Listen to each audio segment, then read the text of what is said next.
컨설팅 트렌드 한번 얘기해 주세요. 네.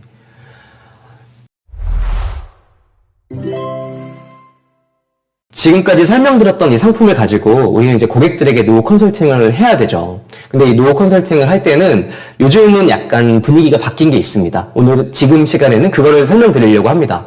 노후 컨설팅 과거에는요, 60세나 65세 때 노후 컨설팅을 하는 걸 목적으로 많이 했죠. 그러니까 고객이 60세나 65세가 됐을 때 매월 얼마를 받는다. 이런 식의 컨설팅 말이죠. 근데 요즘은 고객들이 60세나 65세 때는 더 이상 은퇴를 하지 않습니다. 70세까지 경제활동을 하고 있거든요. 그리고 우리가 만나는 고객들도 10대, 20대, 30대 이런 층들도 아닙니다. 대부분이 40대, 50대 분들이 이제부터라도 나도 노후를 준비해야겠다 이런 니즈를 가지고 우리하고 상담을 하죠. 근데 그런 분들한테 고작 10년이 지났을 때 노후에 이만큼을 받는다 이런 컨설팅을 하게 되면 고객 입장에서도 굉장히 매력이 없는 노후를 준비하게 얘기할 수밖에 없기 때문에 여러분들께 제가 권장하는 요즘 노후 컨설팅의 트렌드는요, 70세를 기점으로 노후의 수령 금액을 형성해 주는 겁니다. 아까 설명드렸던 공시이율이나 변액연금이나 그리고 예정이율, 추가납입을 종신보험 같은 경우에도 70세 시점부터 얼마를 수령받게 해준다라는 시뮬레이션으로 상담을 해야지 이 컨설팅이 더욱더 효과적이라는 거죠.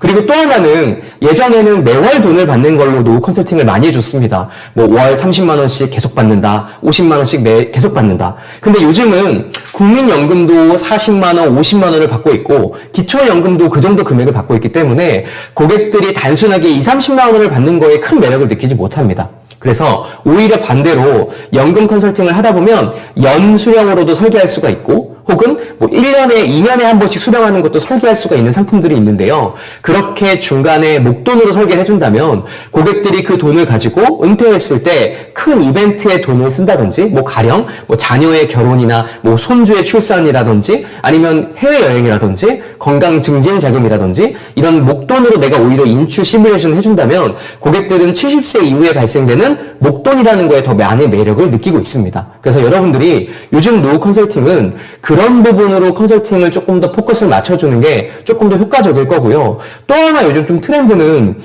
원래는 돈이 조금 있는 고객들은 20, 30만 원을 가지고 노후를 준비하라고 말할 수 있겠지만 경제 상황이 워낙 안 좋고 불황이기 때문에 한 달에 10만 원도 안 되는 돈으로 노후를 준비하고 싶어하는 고객들도 많습니다. 그런 고객에게는 그냥 10만 원을 모아서 15만 원, 20만 원을 받게 해주는 컨설팅도 좋지만 노후에 무조건 발생할 수밖에 없는 장기 요양이라든지 간병의 본인 부담금, 그러니까 장기 요양도 15%, 20% 본인 부담금이 발생되는데 그 돈도 사실 노후에 3, 40만 원이거든요. 그 돈을 연금으로 준비하지 말고 지금 4, 5만 원의 보험으로 준비해라. 이렇게 말하는 컨설팅도 노후 컨설팅으로 우리가 설명할 수 있는 분야 중에 하나라고 이야기할 수 있습니다.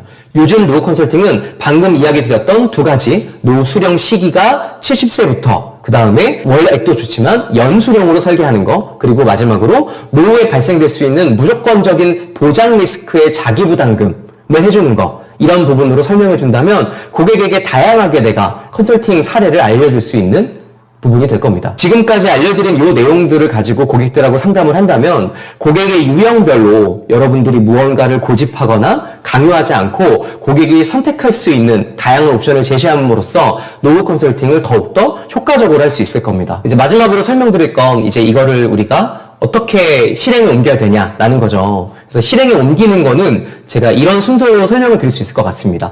제일 먼저 내가 상담하려는 고객이 어떤 특징을 갖고 있는지, 어떤 라이프 사이클을 갖고 있는지를 먼저 알아야 됩니다.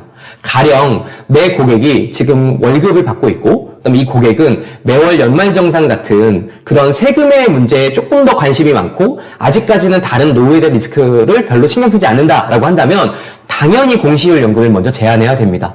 공시율 연금은 최저 13.2에서 16.5%의 세액 공제 혜택이 있으니까요. 근데 내 고객이 나는 그런 작은 금액이나 아니면 원금만 받는 그런 공시율 연금 말고 좀 더 금액을 많이 받고 싶고 근데 그 금액을 많이 받는 데 의해서 중간에 내가 아예 안 쓸 테니까 확실하게 연금을 제일 많이 받고 싶다. 이렇게 말하는 고객이 있다면 요즘 나온 변액연금도 굉장히 좋은 선택지가 됩니다. 바로 연금 수령액을 5%에서 7%까지 보증해 주기 때문이죠. 근데 내 고객이 나는 변액도 싫고 그 다음에 이런 세액공제도 관심이 없다. 나는 오히려 나중에 노후에 1년, 2년에 한 번씩 큰 금액을 인출받고 싶고 혹시 모를 리스크도 사망 리스크도 준비하고 싶다라고 한다면 추가 납입이 있는 종신보험을 제한하는 것도 세 번째 옵션이 되겠습니다. 그리고 방금 전에 설명드렸던 것처럼 나는 이런 연금이 아니라 그냥 지금 10만 원도 안 되는 여윳돈이 있고 이걸 갖고도 노후를 준비할 수 있을까라고 궁금해하는 고객들이 있다면 국민건강보험 영역에 있는 노인 장기요양제도가 있죠. 그 노인 장기요양제도의 본인 부담금 형태인 요즘 유행하고 있는 노인 장기요양보험이라든지 아니면 뭐 장기요양 실손의료비 아니면 재가급여, 시설급여, 혹은 간병인 입원 일당처럼 무언가 내가 노후에 나갈 수 있는 고정비를 줄여줄 수 있는 보험. 그러니까 보장 리스크긴 하지만 초점이 노후에 맞춰져 있는 이런 보장 상품도 준비해준다면 고객에게 연금뿐만이 아니라 이 상품 영역도 다양한 노후 대비 수단으로 안내할 수 있을 겁니다. 지금까지 노후 컨설팅의 기초에 대해서 알아봤습니다. 노후 컨설팅의 조금 더 심화된 버전은 세금이 들어가야 됩니다. 그런데 오늘은 시간 관계상 거기까지는 설명을 드릴 수는 없었고요. 이 정도 내용만 알아도 여러분들이 아마 영업을 활동하실 때 노후 컨설팅이라는 부분을 고객에게 자신 있게 어필하실 수 있을 거라 생각합니다. 긴 영상 들어주셔서 감사드리고요. 오늘 이 교육은 여기까지 마치도록 하겠습니다. 감사합니다. 연속 강의를 끝까지 들어주신 분들을 위해서 저희 사업단 팀장님들에게 나눠드리는 노후 컨설팅 제안서 샘플을 보내드리려고 합니다. 이 강의가 끝나면 커뮤니티에 리뷰를 남겨주시면 저희가 그 내용 보내드릴 테니까 노후 컨설팅을 할 때 많은 도움 되셨으면 좋겠습니다.